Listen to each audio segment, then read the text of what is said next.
TC-nya juga sama di sini. Tapi kalau P-nya di atas, ya, sementara TC-nya di mana? TC-nya kan ini. TC-nya ini. TR-nya mana? Kalau sekarang P-nya di P1. Kalau sekarang P-nya di P1, maka TR-nya mana?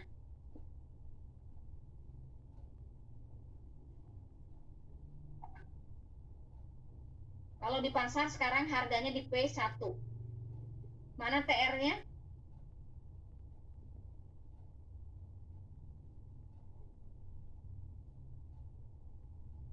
Itu terpotongnya juga. Nah, TR-nya kan ini. Artinya segi 4 ini TR. Ya kan? TC-nya mana TC-nya? Total cost-nya mana?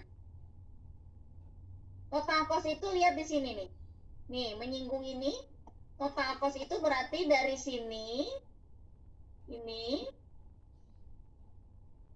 ke sini, ya, ke bawah ini, itu total cost. Jadi ini total revenue, kalau harga di P1 tadi, total cost-nya mana? Total cost-nya ini. Jadi mana? Lebih gedean mana? Total cost atau total revenue? Total revenue. Total revenue. Jadi kalau harga di P1, perusahaan ini berarti untung. Sebesar mana untungnya? Sebesar ini. Diwarnain mana sih? Nah, ini. Atau segi 4 inilah. Nih. Ini keuntungan. Ngerti nggak? Ngerti, Bu. Ya. Jadi itu. Jadi jangan lupa seperti itu ya. Oke, nah kemudian berikutnya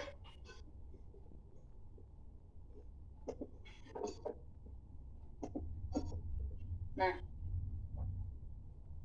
lihat di sini. Keputusan jangka panjang perusahaan untuk exit. Untuk exit itu biaya keluar perusahaan. Ya, exit ini perusahaan akan exit kalau TR-nya kurang dari TC. Atau P kurang dari ATC. Jadi ingat, konteks kalau average berarti bandingannya dengan P. Kalau dalam konteks total, kan P dikali Q itu kan sama dengan TR. ATC dikali Q sama dengan TC. Jadi ini kan sebetulnya sama dengan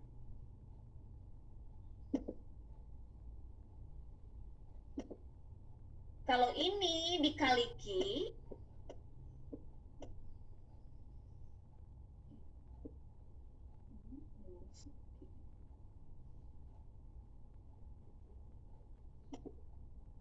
ya, kalau ini sama dengan P dikali Q, maka ini P kali Q apa?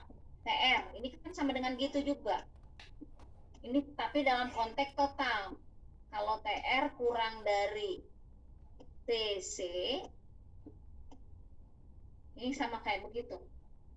Jadi kalau TR kurang dari TC, maka ini akan exit dalam jangka panjang ya. Sementara kalau masuk itu orang jadi akan keluar kalau dia rugi. Tapi kalau masuk, enter kalau TR-nya kurang dari TC. Ya, atau kalau P-nya lebih besar dari TC. Jadi konteks Anda harus bisa membedakan kapan konteks total, mana konteks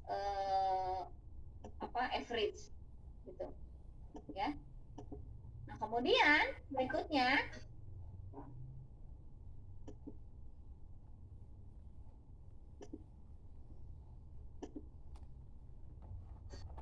sampai sini ada yang mau ditanyakan dulu nggak? Silakan. Ada yang masih bingung nggak?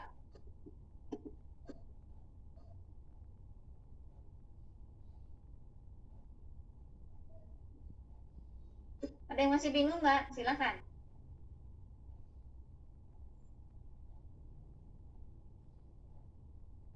Halo, ada yang masih bingung? Masih bisa diikuti. Halo. Masih diikuti. Ada yang bertanya, silahkan. Itu Bu, nyari AVC-nya ada rumusnya nggak? Atau udah ketetapan? Mana AVC yang mana? Yang itu, garis AVC. Yang AVC ini? Iya. Enggak, kalau ini tuh, jadi kalau kita menggambar ya, kalau kita menggambar itu pasti AVC itu ada di bawah ATC, karena kan konteksnya itu total cost terdiri dari total fixed cost tambah total variable cost. Nah ini menggambarkan total fixed cost. Total fixed cost, ini total variable, maka jumlah fixed cost per variable inilah yang disebut dengan total cost. Jadi kalau kita menggambar itu pasti gambarnya harus seperti ini. Sebentar. Jadi kalau kita gambar biaya itu pasti gini. Ini ATC, ini AVC. Baru nanti dari titik terendah, kalau gambarnya benar ya, ini titik terendah keduanya, inilah yang disebut MC. Pasti gambarnya gitu. Gitu. Oke. Ini ATC,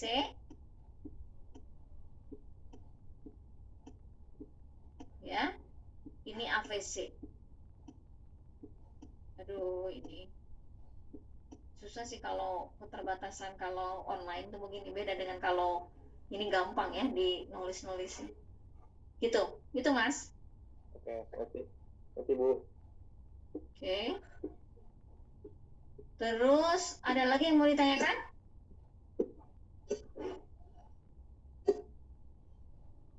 Oke, nah kemudian, nah lihat ya, karena batas boleh perusahaan itu berproduksi walaupun masih rugi, ini dari AVC minimum ke atas sepanjang MC, nih makanya digaris tembelin.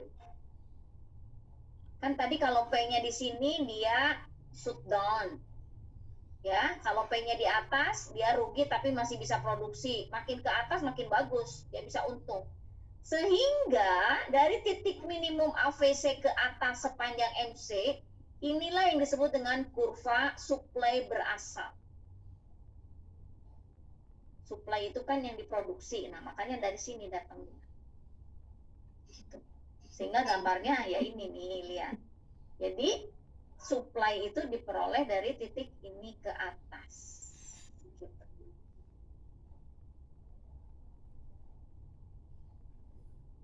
Ya. Nah ingat kalau perusahaan itu kan hanya satu. Kalau pasar itu apa? Pasar itu pasti penjumlahan dari beberapa perusahaan. Kan kalau namanya di pasar, penjual di pasar itu pasti kan lebih dari satu kan? Ya enggak? Iya Bu. Nah gitu ya.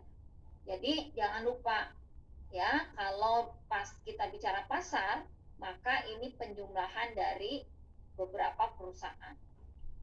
Hanya dia kurvanya itu ya tadi dari kurva MC ya, kemudian dia penjumlahan horizontal.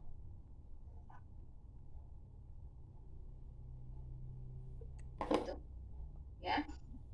Nah, kemudian tadi ada asumsi bahwa di pasar persaingan sempurna itu mudah keluar masuk pasar. Kenapa mudah keluar masuk pasar itu ya tadi? Dia akan masuk begitu di pasar untung. Tadi seperti saya bilang, begitu di wartel waktu zaman saya mahasiswa itu menguntungkan karena belum ada HP, semua orang bangun wartel. Itu berarti entry. Begitu itu sampai kapan? Selama untung ya dia akan masuk. Ya. Begitu nanti keuntungannya nol, maka itulah yang disebut dengan keseimbangan jangka panjang. Nah, jadi keseimbangan jangka panjang untuk perusahaan persaingan sempurna itu pada saat keuntungannya nol. Kapan dia akan exit? Kalau di pasar rugi. Kalau misalnya sudah tidak menguntungkan lagi, semua orang sudah punya, kebanyakan orang punya HP, ngapain ada wartel lagi? Nggak laku tuh. Udah pada ganti tuh. Kayak begitu.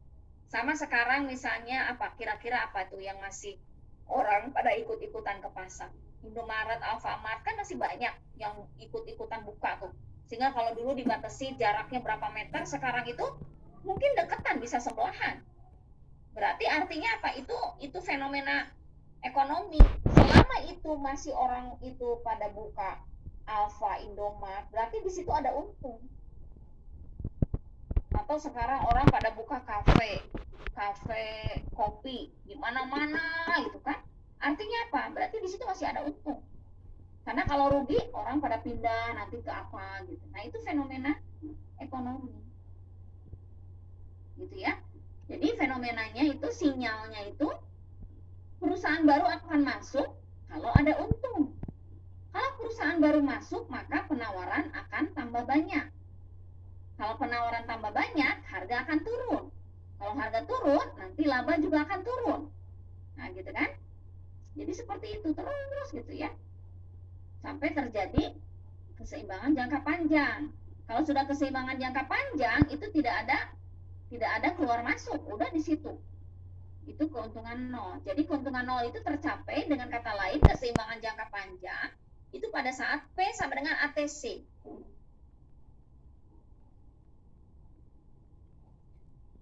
Laba nol itu tercapai pada saat P sama dengan ATC. Nah, ini lihat yang tadi saya bilang, karena berproduksi PPS itu P sama dengan MR sama dengan MC, maka kondisi laba nol dengan kata lain tercapai pada saat P sama dengan ATC sama dengan MC. Itu keuntungan laba nol, perusahaan persaingan sempurna, atau di sini juga keuntungan maksimum dicapainya pada saat ini juga. Ya. Maka tadi di jangka panjang P ini sama dengan ATC minimum. Itu seperti itu. Ya. Nah, jadi walaupun labanya nol, kenapa dia masih beroperasi? Karena laba nol itu artinya dia sebetulnya untung, tapi untungnya adalah untung sebesar faktor produksi yang dimiliki. Contohnya apa? Contohnya kalau saya punya warung, saya yang jadi penjaga warungnya, saya kan nggak usah bayar penjaga toko. Kan gitu. Jadi kalau keuntungannya itu nol, itu artinya saya masih untung karena kan nggak ada biaya. Tapi beda kalau saya diganti dengan orang yang saya sewa, saya gaji. Berarti kan harus saya bayar. Maka yang tadinya keuntungan nol jadi negatif, itu jadi rugi. Jadi minus. Seperti itu. Jadi selama keuntungannya nol, itu masih perusahaan masih beroperasi. Ya. Seperti itu. Jelas nggak sampai sini? Jelas. Oke. Kemudian satu lagi, ini ada surplus konsumen, surplus produsen. Kalau Anda sudah dapat ini kurva demand, kurva supply, ini keseimbangannya, ini harga keseimbangan, ini kuantiti keseimbangan, maka segitiga di atas keseimbangan ke atas, inilah yang disebut dengan surplus konsumen. Sementara yang bawah ini, di atas kurva supply, di bawah harga keseimbangan, ini surplus produsen. Ini artinya apa? Surplus konsumen, surplus produsen itu artinya begini. Kalau misalnya saya mau beli jeruk, saya mampu membeli jeruk itu sampai tertinggi per kilonya 50.000. Tapi begitu saya ke pasar, saya tawar, ternyata dealnya adalah di 30.000, di sini 30.000, artinya berarti apa? Ada 20.000 itu sebetulnya yang disebut dengan surplus konsumen. Kelebihan yang sebetulnya tadinya saya siap untuk belanja jeruk itu sampai harga 50.000, tapi di pasar kebetulan 30.000, ada kelebihan saya 20.000. Itu yang disebut dengan surplus konsumen. Sementara kalau surplus produsen apa? Sebetulnya biaya produksi untuk memproduksi jeruk paling minimal itu di sini. Semakin dia ke atas, maka akan semakin bagus bagi produsen. Kalau ternyata begitu misalnya terjadi